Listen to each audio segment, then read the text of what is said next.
എന്താ ഇവിടെ ജില്ലാ സമ്മേളനമാണ്. ചേട്ടാ ഞാൻ പാർട്ടിയിലൊന്നും ഇല്ലാത്ത ആളാണ്. ചേട്ടൻ പാർട്ടിയിൽ വേണ്ട, ഞങ്ങള് പാർട്ടിയിലുണ്ടല്ലോ. പൈസ തടവ് അടുത്ത വണ്ടിക്കാരെ എനിക്ക് പിടിക്കാനാണ്. അങ്ങനെ ആർക്കും കൊടുക്കാറില്ല. 1500 വന്നേ. പാർട്ടിക്കാർക്ക്, രാഷ്ട്രീയ പാർട്ടിക്കാർക്ക് ഒറ്റ പൈസ കൊടുക്കാറില്ല. പിന്നെ ആർക്ക് കൊടുക്കാനാ കാശ്? അല്ല എന്നാലും ഞങ്ങളാണ് കൊടുക്കാറില്ല. ഞങ്ങൾ പോയിക്കോട്ടെ, അതാണ് കൊടുത്തേക്ക്. അല്ലെങ്കിൽ ഒരു വിടൂല നമ്മളെ. താൻ കാശെങ്കിലാടോ. ഇതൊന്നും ശരിയല്ലട്ടാ. എന്ത് ശരിയല്ല? ഉണ്ടായിസോ ഗുണ്ടായിസം തന്നെയാണ്. കാശ് കൊണ്ടാ. ആ പൈസ മതി.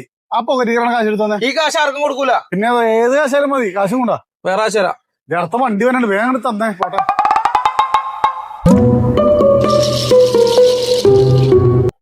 എങ്ങനെയുണ്ട് ഈ പരിപാടി? ഇതേണ്ട എടാ, നമ്മളെ കേരളം മുഴുവനും കിടന്ന് ഓടുന്ന ആൾക്കാരാണ്. ഇതൊക്കെയാണ് ഇതിന്റെ സൂത്രപ്പണി. ഇവന്മാർക്ക് അങ്ങനെ കാശൊന്നും കൊടുക്കേണ്ട കാര്യമില്ല. ഞങ്ങളൊരു ദിവസം കൊടുക്കാണ്ടിരുന്നിട്ട് എന്റെ വണ്ടി തടഞ്ഞിട്ടാണ് അവിടെ. ഇതുമ്പോ നമ്മളൊരു കയറാണ് കെട്ടി വെച്ചിട്ടുണ്ട്. ഇതെന്നും വണ്ടിയിലുണ്ടാവും. എവിടെ അവൻ കേസിലുണ്ടെന്ന് വിചാരിച്ചിട്ട് പോയിട്ടുണ്ട്. കാശ് നമ്മുടെ കയ്യിലും. നമുക്ക് നമ്മുടെ പാട്ടിന് പോകാൻ നോക്കാം. പിന്നല്ലാതെ